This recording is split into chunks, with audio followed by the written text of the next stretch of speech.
Welcome to the deep dive. Today, we're pulling back the curtain on something we all use constantly, but maybe don't fully understand, our own minds. That's right. We've got, well, a stack of insights here, mostly drawn from some really key work in cognitive psychology, behavioral economics, trying to get a handle on how we actually think. How we make those snap judgments or, the really deliberate choices.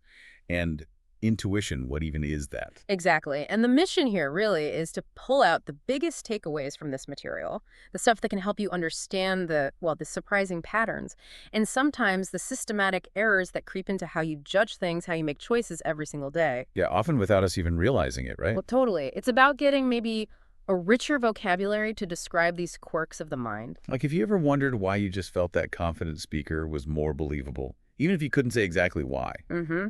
Or why losing, say, $100 feels way worse than finding $100 feels good. Right. Or that thing about the letter K, does it feel like it starts more words than it appears as the third letter? Yeah, these aren't just random little things. They're clues. Signatures, really, of how our thinking processes work. So let's dive in. Okay, so the central idea, the big framework from the sources, is this concept of two systems running the show in our minds. System 1 and System 2. Right. And it's really important right off the bat to say these aren't like actual physical locations in the brain. No, not like the left brain, right brain thing. Exactly. Think of them more as, well, helpful characters, metaphors, really, to help us understand the different modes of thinking. Okay, so System 1, that's the fast one. Yep. Automatic, intuitive, effortless.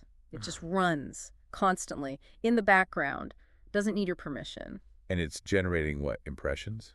Feelings? Impressions, feelings, inclinations, that immediate gut reaction you get, that's usually System 1. And it's good at certain things, right? Like spotting simple connections. Oh, yeah, incredibly efficient. It sees these are all alike, comparing heights instantly. It integrates information about one thing really well, understands language, makes basic judgments, similarity, causality, like, does this remind me of something else? All without you really focusing. Huh. So it's doing a ton of work we're not even aware of. A massive amount. It can even be sort of programmed by System 2. Like if you tell yourself, look for people with red hair, System 1 can sort of tune into that. But setting that up takes effort from System 2. Okay, so it's fast, automatic, but what are the downsides? The sources mention it's gullible. Yeah, that's a key characteristic. It's biased to believe. It wants coherence. Its main goal is to build the most coherent story possible from the information it has right now. Regardless of whether that information is complete or even accurate. Pretty much. It doesn't naturally think about what it doesn't know. This is that critical idea the sources call WYSIAD. WYSIAD. What you see is all there is. Exactly. It takes the available evidence, however limited, and creates the best story it can, assuming that's the whole picture, which makes it, well, a machine for jumping to conclusions. Okay. And impulsive, too. Wants answers now. Yep. Impulsive, impatient, likes immediate gratification. That's System 1. All right, so that's the speedy, intuitive, storytelling, slightly naive part. What about System 2? System 2 is the opposite in many ways. It's effortful, slow, deliberate. It requires attention. This is when you're consciously thinking hard about something, like doing a complicated math problem. Or comparing different insurance plans feature by feature. Or consciously trying to manage your anger in an argument. That's System 2 mobilizing. And it needs focus. You can't multitask easily with System 2. Not really. It needs you to exert continuous effort to keep on task. Like the sources mention trying to count every instance of the letter F on a page. You have to constantly focus, fight distractions. That takes work. It's kind of the supervisor. It monitors System 1. That's a crucial role. System 1 constantly throws up suggestions, thoughts, feelings, actions. System 2 can monitor these, endorse them, or, importantly, step in and override them if they seem wrong. So System 2 can follow rules, make careful comparisons, doubt things. Right. It's capable of combining that intuitive suggestion from System 1 with, say, statistical knowledge. But again, that combination requires effort. System 1 believes. System 2 is where doubt and unbelief reside. But here's the catch, right? System 2, it's kind of lazy. Often, yes, that's a major theme. It takes motivation and effort to really engage System 2. It conserves energy when possible. And the implication is huge. The sources say, basically, if System 2 is busy doing something else or just not paying attention. We'll believe almost anything System 1 tells us. Those suggestions just get waved through without scrutiny. Wow. And this effort System 2 uses, it's not just a feeling, it's actually measurable. Oh, yeah. The sources describe some fascinating lab work. They gave people these really demanding mental tasks, like the add 3 task, much harder than typical daily stuff. Add 3. What's that? Okay, so imagine I give you a sequence of digits like 5291. You have to hold that in memory. And then read out a new sequence where you've added 3 to each digit. So 8, 5, 12, 4. And maybe then do it again to that sequence. It gets really taxing. Yeah, my brain hurts just thinking about it. Exactly. And while people were doing this, the researchers were literally measuring their physical responses. Pupil dilation was a big one. Their pupils got bigger. Significantly bigger. Up to 50% increase in area when the task got really tough. Heart rate went up to maybe 7 beats per minute. Wow. There's this great description of watching a subject's eye on a screen, the pupil, like a dinner plate. You could see the mental effort. It would dilate fast when they got the hard problem, stay wide while they were working, and then shrink instantly the moment they solved it or gave up. Like a window into their mental exertion. Exactly. A window to your soul, as the source puts it. It showed just how much focused attention these tasks demanded. And that limited attention has consequences, right? Like the invisible gorilla study. Precisely. When people were deep into that add 3 task, pouring mental energy into it, they often completely missed other things happening right in front of them, like a letter flashing on the screen. The harder they worked, judged by pupil dilation, the more likely they were to be effectively blind to unexpected things. Attention is a finite resource. Which leads to this idea of mental energy being limited. Yeah. Ego depletion. Yeah, that's based on work by Roy Baumeister and others. The idea is that different kinds of voluntary effort, concentrating hard, controlling your emotions, resisting temptation, even physical self-control, seem to draw on a shared pool of mental energy. So if I spend a lot of willpower not yelling at someone, You'll have less willpower left for the next challenge, whether it's sticking to a difficult puzzle, resisting cookies, or even maintaining a strong physical grip. that's wild. So exerting self-control in one area makes it harder in another unrelated area. That's what the experiments suggest. Tasks requiring self-control seem to deplete this resource, making subsequent effortful tasks harder. And this is super relevant for System 2, because its job of monitoring and overriding System 1 requires that kind of self-control. Which explains why System 2 might just not bother sometimes. It's easier to go with the flow, accept System 1's answer. Intellectual sloth. That's the term used. There's a test called the Cognitive Reflection Test, the CRT. It gives you problems where the obvious, intuitive System 1 answer is wrong. Like the bat and ball problem. Costs $1 tens total. Bat costs $1 more than the ball. How much of the ball? Exactly. The intuitive answer is 10 cents, but the correct answer is 5 cents. People who score low on the CRT tend to just go with that first intuitive answer. They don't engage System 2 to check it. They show weakness in that supervisory function. Right. And interestingly, those low scores correlate with being more impulsive, less willing to wait for a larger reward later, more willing to pay for immediate gratification like overnight shipping. It seems connected. Whereas people who score higher, who resist that initial impulse and check their thinking, Are described as more engaged, more alert, more skeptical of their own intuitions, less willing to accept easy answers, more likely to let System 2 do its job and potentially correct System 1. This whole interplay, this tension between the fast, intuitive System 1 and the slow, effortful System 2, it's fundamental. Okay, so we have these two systems. Now let's dig into the shortcuts System 1 uses, the heuristics, and the errors, the biases they lead to. Right. System 1 needs shortcuts to be fast. But those shortcuts aren't always accurate. They lead to predictable systematic errors. The first big one is the availability heuristic. Availability? Meaning how easily something comes to mind. Exactly. We judge how frequent or probable something is based on how easily we can recall examples or instances of it. It's all about the ease of retrieval from memory. The letter K example again.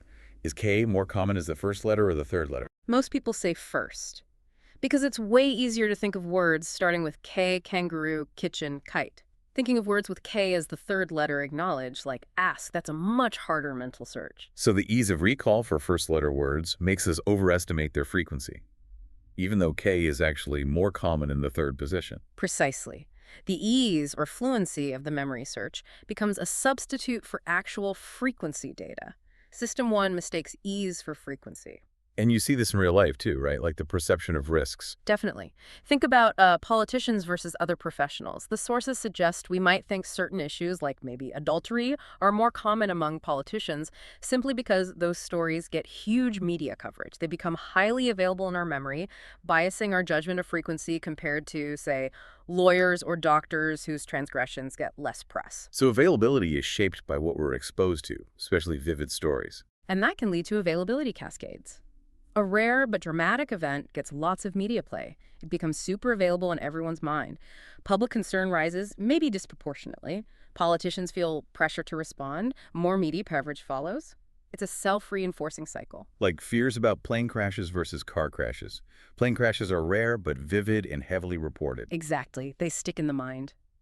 Even though driving is statistically much riskier.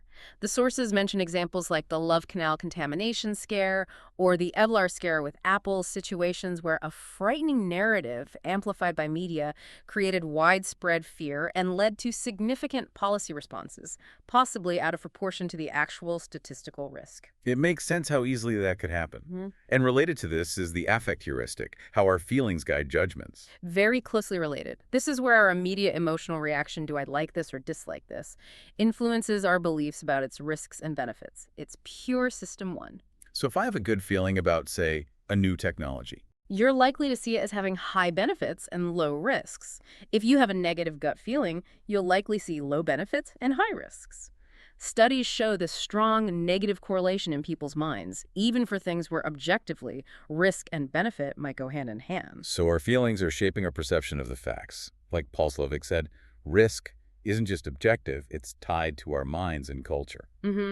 Our fear itself is real and impactful, but these heuristics can lead us to misallocate attention and resources based on emotional availability rather than objective assessment. Okay, let's shift from judging frequency to judging probability or likelihood, the representativeness heuristic. Right. This is where we judge the probability that something or someone belongs to a category based on how much it resembles or represents the stereotype or prototype of that category. The classic example is Steve the librarian. You get this description. Shy, withdrawn, likes order, passion for detail. And System 1 immediately goes, yep, sounds like a librarian. It matches the description to the stereotype. But the problem is, this ignores the base rates. Exactly. This is insensitivity to base rates. Even if you know there are, say, 20 times more farmers than librarians in the population, your judgment about Steve is dominated by how well he represents the librarian stereotype. You underweight or completely ignore the statistical fact that farmers are far more common. It's so easy to do that. Yeah. Focusing on the description, not the underlying numbers. We see it again in the Tom W. problem, where people rank potential graduate fields based purely on a personality sketch matching a stereotype, ignoring how many students are actually in those fields. And the cab problem. That one really highlights it. Yeah, the cab problem, accident at night. Witness says the cab was blue. 85% of cabs in the city are green, only 15% are blue. And the witness is pretty reliable, maybe 80% accurate identifying colors at night. What's the probability the cab was actually blue? Intuitively, you latch onto that 80% witness accuracy. Seems high, so you think, probably blue. Right. System 1 focuses on the representativeness, the witness's statement representing reality. But it ignores the incredibly strong base rate. Blue cabs are rare. When you combine the base rate, 15% blue, with the witness reliability, 80%, the actual probability it was a blue cab is much lower, so around 41%. Wow. Significantly lower. We just overweight the specific case information and underweight the general statistics. Unless, the sources note, the base rate feels causal. If you said 85% of accidents involving cabs are caused by green cabs, people might use that info more readily than just the statistical distribution. Interesting. Okay. Representativeness also causes problems with sample size. The belief in the law of small numbers. Yes. This is our intuitive but wrong tendency to believe that small samples closely resemble the population they're drawn from. We expect patterns in small samples to be just as stable and representative as patterns in large samples. But statistics says small samples are much more variable, right? More prone to extreme results just by chance. Exactly. The kidney cancer example from the sources illustrates this perfectly. Researchers found that the counties with the lowest rates of kidney cancer were mostly rural, sparsely populated. So the intuitive leap is, the rural lifestyle is healthier. But wait. They also found that the counties with the highest rates were also mostly rural and sparsely populated. So it wasn't about the lifestyle, it was about the small sample size. Precisely. Small populations mean more random fluctuation. You're much more likely to get extreme results, very high or very low rates, just by chance in a small sample compared to a large one. We mistakenly attribute meaning to these random extremes. Like seeing a hot hand in basketball when it's just random streaks. Or thinking a CEO who had a couple of good years is a genius, ignoring the role of luck in market conditions. We are, as the source says, far too willing to reject the belief that much of what we see in life is random. We crave causal stories. Okay, another big one. The anchoring effect. Anchoring. This is powerful. Our estimates of uncertain values get stuck or anchored to whatever number we happen to consider first, even if that number is totally irrelevant. Like the Gandhi example, asking if he died before or after age 144. Yeah, 144 is obviously ridiculous, but just considering that number made people estimate his actual age at death significantly higher than people who were anchored to a lower number, like age 9. How does that work? Why does an irrelevant number stick? System 1 tries to make sense of it. It starts building a world where that anchor is plausible.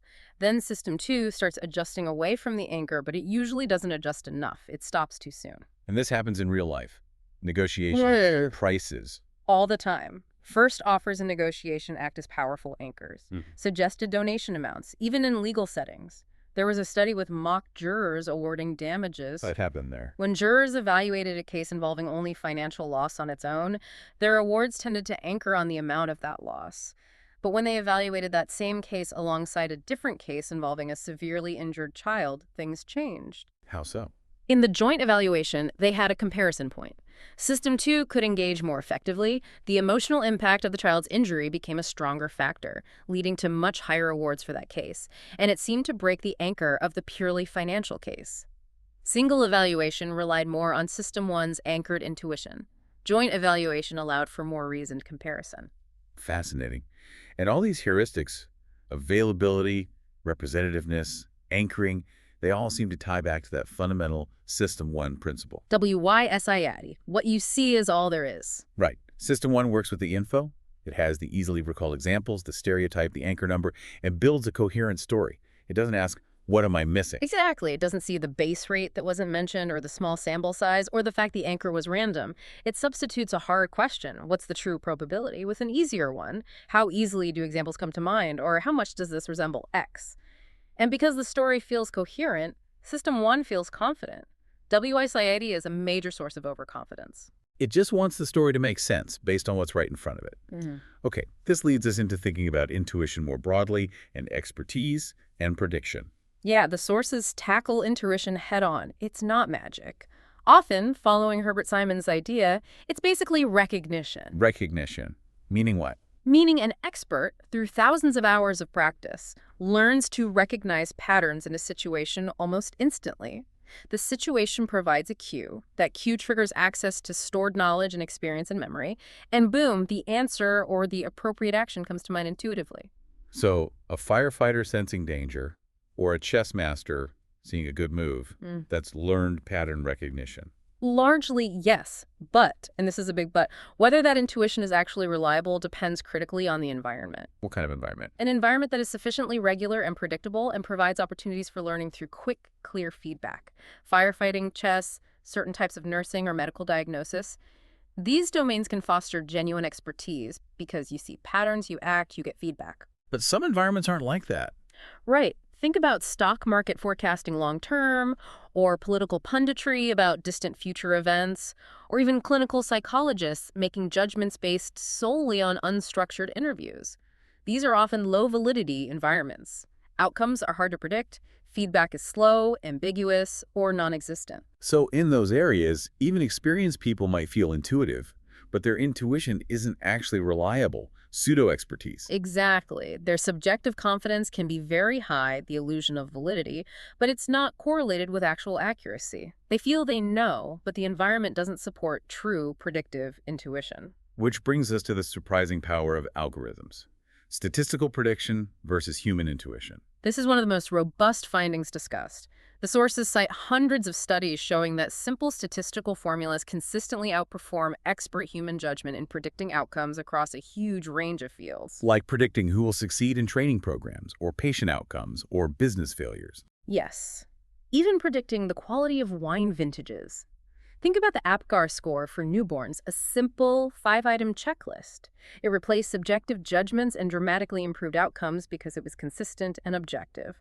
Or formulas predicting marital stability based on a few key variables, often more accurate than therapist judgments. Why are algorithms better?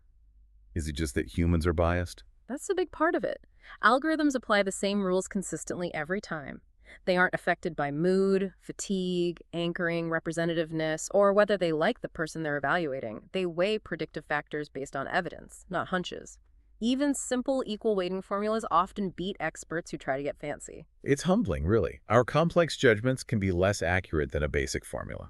And when we try to predict the future, we fall into other traps, like the illusion of understanding or the narrative fallacy. Making sense of the past by creating neat stories. Exactly. We look back, connect the dots, and the past seems inevitable, orderly, predictable. Oh, of course that company succeeded. They did X, Y, and Z. This is hindsight bias, the I knew it all along feeling. And because the past feels predictable, we think the future must be too. That's the dangerous leap. We vastly underestimate the role of luck and randomness in outcomes, especially complex ones like business success or market movements. Our coherent story about the past creates an illusion of predictability for the future. Which feeds that illusion of validity again. We feel confident in our predictions because the story feels right, even if objective factors limit predictability. Like those hiring committees feeling sure about this candidate, despite past failures. Another key error in intuitive prediction is that we tend to be non-regressive. We don't properly account for regression to the mean. Regression to the mean. That's the idea that extreme results tend to be followed by results closer to the average. Precisely. If a student does exceptionally well on one test, or a salesperson has a blowout month, part of that extreme performance is likely due to luck or temporary factors. Their next performance is likely to be closer to their average. But our intuition doesn't see it that way. No. System 1 predicts based on matching intensity. Exceptional performance, prediction of continued exceptional performance. The sources use the great example of flight instructors. They noticed that when they praised a cadet for a great landing, the next landing was often worse. When they yelled at a cadet for a terrible landing, the next one was often better. So they concluded punishment works and praise doesn't. Exactly. But they were observing a regression to the mean. The great landing was likely above average, partly due to luck. The next one regressed down. The terrible landing was likely below average, partly due to bad luck. The next one regressed up. Praise and punishment were irrelevant to the statistical effect. Wow. So how can we make better predictions then, if our intuition is flawed? The sources suggest a deliberate System 2 correction method. It involves acknowledging regression. How does it work? First, you establish a baseline prediction. What's the average outcome for this category or situation? Then, evaluate your specific evidence about the current case. How good is this evidence? How strongly does it correlate with the outcome you're trying to predict? Okay, baseline plus evidence evaluation. Then you adjust your prediction away from the baseline, towards what the evidence suggests. And this is key, the amount you adjust depends on the strength of the evidence, the correlation. If the evidence is weakly correlated with the outcome, you adjust only a little bit from the baseline. If it's strongly correlated, you adjust more. You essentially moderate your intuitive prediction towards the average. So you end up making less extreme predictions unless the evidence is truly exceptional and highly predictive. Exactly. It feels less exciting maybe because you won't confidently predict huge successes based on mediocre evidence, but your predictions will be less biased and more accurate overall. It forces you to consciously consider how much you actually know. This sounds related to the planning fallacy, our tendency to be wildly optimistic about projects. Very related. The planning fallacy is a prime example of ignoring statistical realities and regression. We focus on our specific plan, imagine everything going smoothly, the inside view, and drastically underestimate the time, cost, and potential problems. Like the author's own experience predicting 2 years for a project that took nearly a decade. Yes. Their inside view was optimistic. They didn't adequately consider the outside view, what happened with some more projects undertaken by others. What was the typical outcome? The failure rate. So the cure is reference class forecasting. Look at the statistics for comparable projects. That's the recommendation. Ignore your internal optimistic forecast and base your prediction on the actual distribution of outcomes from similar past ventures. It forces realism. And this planning fallacy stems from a broader optimistic bias. Seems so.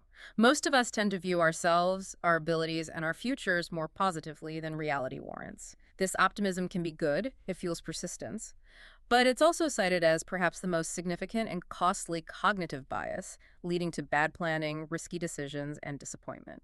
Okay, this is a good point to transition into how we make decisions involving risk.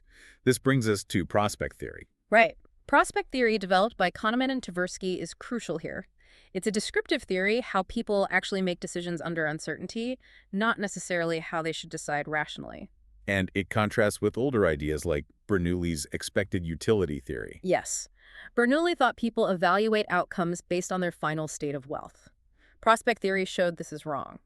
The key insight is that we evaluate outcomes relative to a reference point, usually our current state or status quo, and we think in terms of gains and losses from that point. Not absolute wealth, but changes in wealth. Exactly. And this leads to the core principles of prospect theory. First, evaluation relative to a reference point.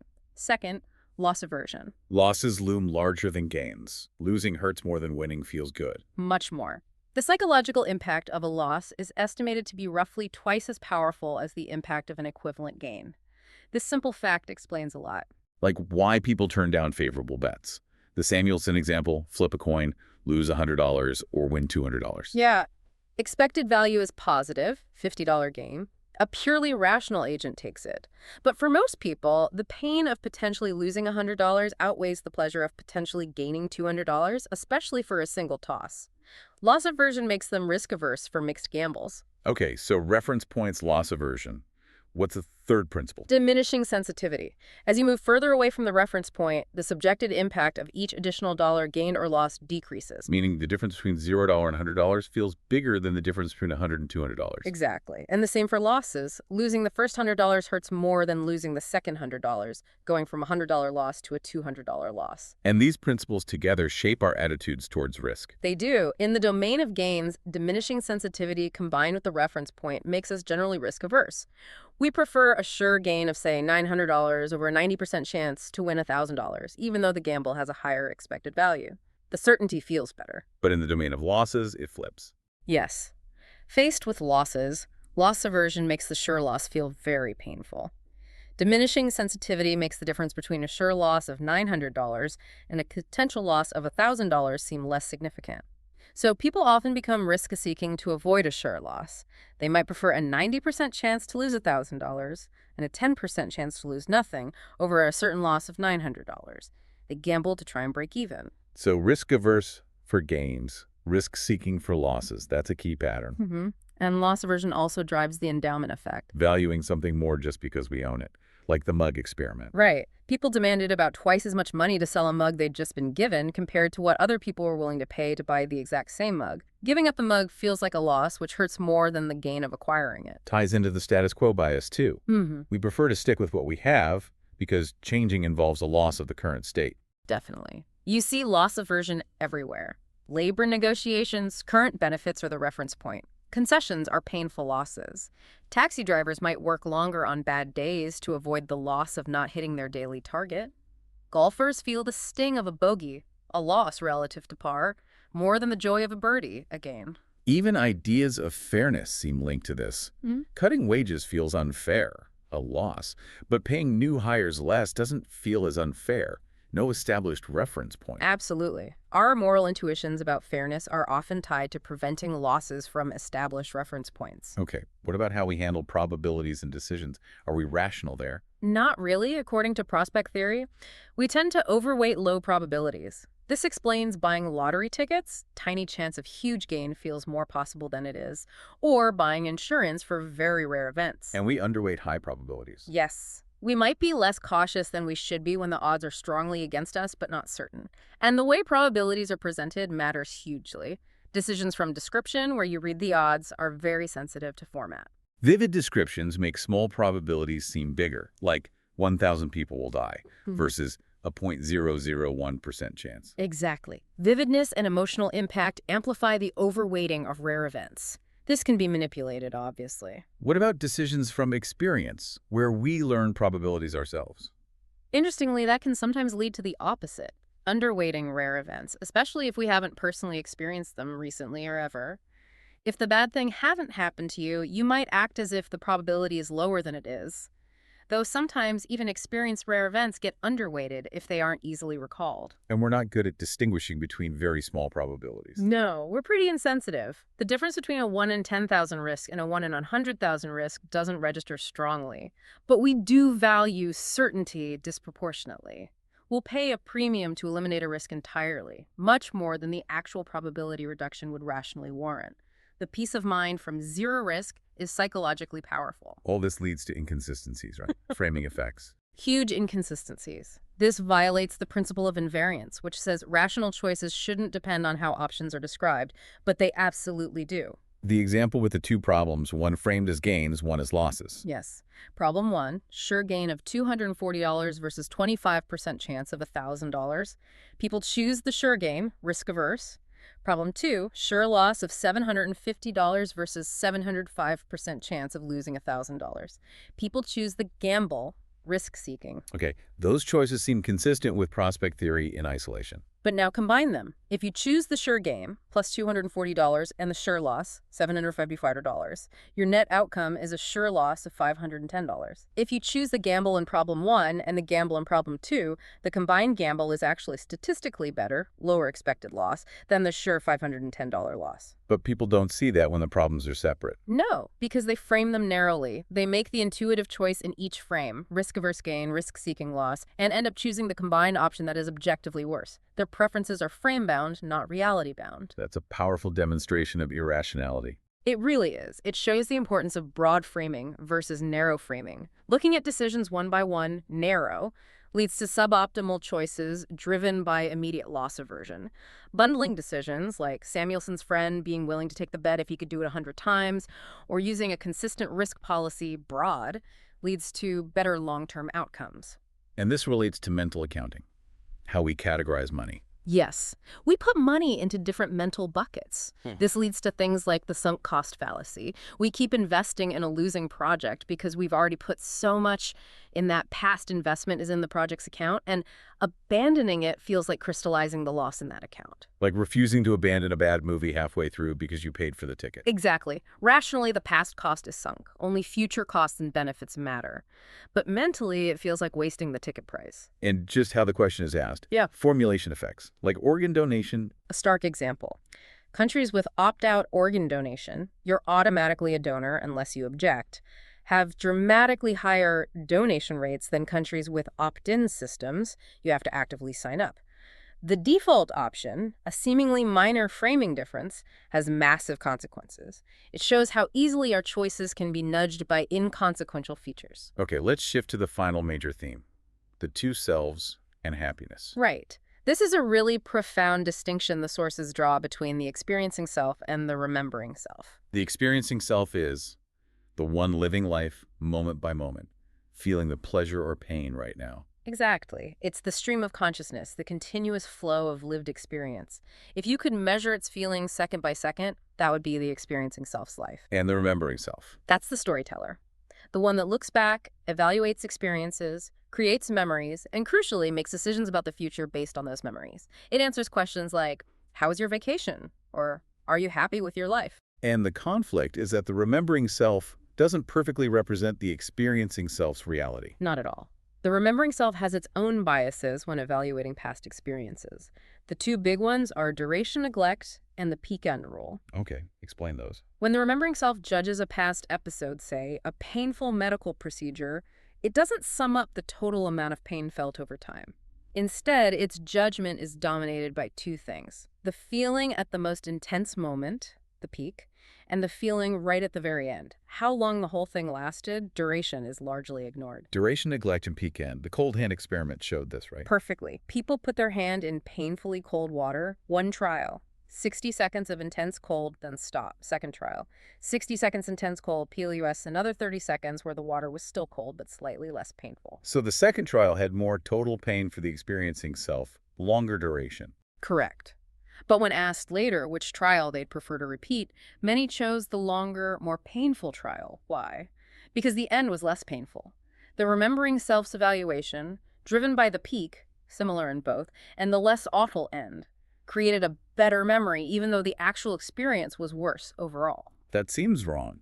Prioritizing the memory over the actual experience. The sources frame it as a potential conflict, even a mistake. The remembering self is in charge of choices, but its choices might not maximize the well-being of the experiencing self. This applies even to evaluating whole lives. Adding years of moderately pleasant life might not improve the remembered evaluation if the peak or end moments aren't improved. Duration gets neglected. Explains why we might focus on getting that perfect photo for the memory even if it disrupts the actual experience. We're serving the remembering self. Could be. Are you optimizing for relaxing now, experiencing self? Or for having great stories and photos later, remembering self? They aren't always the same goal. And this difference shows up in how we measure happiness, too. Experience well-being versus life satisfaction. Yes. Experienced well-being tries to capture the experiencing self's feelings moment to moment, asking people throughout the day how happy, stressed, etc. they feel right now. Life satisfaction is a global judgment made by the remembering self when asked, overall, how satisfied are you with your life? And they correlate differently with things like income. They do. Higher incomes strongly boosts life satisfaction. People with more money rate their lives as more successful and satisfactory overall. But beyond a certain income level that covers basic needs and removes major stress, more money has a much weaker effect on these works. Experienced well-being people aren't necessarily happier moment to moment. Money seems more important for the remembering self's evaluation than for the experiencing self's daily feelings. Goals matter a lot for life satisfaction, too. Hugely. Achieving goals you set early in life significantly impacts your remembering self's later evaluation. Wanting money and getting it predicts higher satisfaction. Setting very ambitious goals, like becoming a famous artist, can lead to lower satisfaction later if those goals aren't met.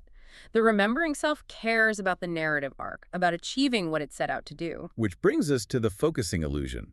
How focusing on one thing distorts our overall judgment. Yes, when the remembering self makes a global judgment like, how happy are you?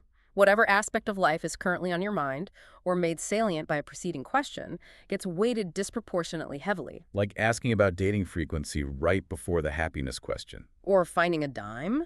These small things, brought into focus, can temporarily inflate or deflate your reported life satisfaction. It shows how unstable these global judgments can be. The California versus Midwest study is the killer example here. It really is. People in both places thought Californians would be much happier because of the better climate. Californians did indeed report enjoying their climate more, but there was no difference in their overall reported life satisfaction. So everyone was wrong. Why? The focusing illusion. When thinking about happiness in California versus the Midwest, the most obvious difference, climate, comes to mind and gets hugely overestimated in its importance to overall well-being. People focused on climate and ignored all the other factors that actually determine daily happiness and life satisfaction, which turn out to be similar in both places. We misjudge others, and maybe our own happiness, by focusing on salient but potentially unimportant differences. Wow. Okay, so wrapping this up. We've journeyed through the two systems: fast, intuitive system 1, and slow, effortful system 2. We've seen System 1's reliance on heuristics, availability, representativeness, anchoring, and the predictable biases they create, messing with our judgments of frequency, probability, fueled by WY-anxiety. We talked about intuition as recognition, but how its reliability depends on the environment, and why algorithms often beat expert judgment in prediction. Plus, the pitfalls of prediction, hindsight bias, neglecting regression, the planning fallacy. Then we dove into prospect theory, how we actually make decisions based on gains and losses relative to a reference point, driven by loss aversion and diminishing sensitivity, and how framing can make us surprisingly inconsistent. And finally, this fascinating split between the experiencing self, living life, and the remembering self, telling the story and making choices, often guided by biased memories focused on peaks and ends, neglecting duration. It's a lot, but these aren't just abstract ideas. These are the patterns running in your head every day, shaping how you see things, what you choose, how you feel about your past and future. Absolutely. Just having the language, the concepts to recognize these patterns is powerful. It gives you a new lens on yourself and others. It certainly does. Awareness is the first step, right? Right. Which leads to our final thought for you, the listener. Knowing all this about System 1's quick, biased judgments, System 2's potential laziness, the power of framing, the quirks of memory is simply knowing enough. Can awareness alone help us overcome these deeply ingrained mental habits? Or does real change require more deliberate effort? What parts of your thinking are most vulnerable to these predictable patterns we've explored today?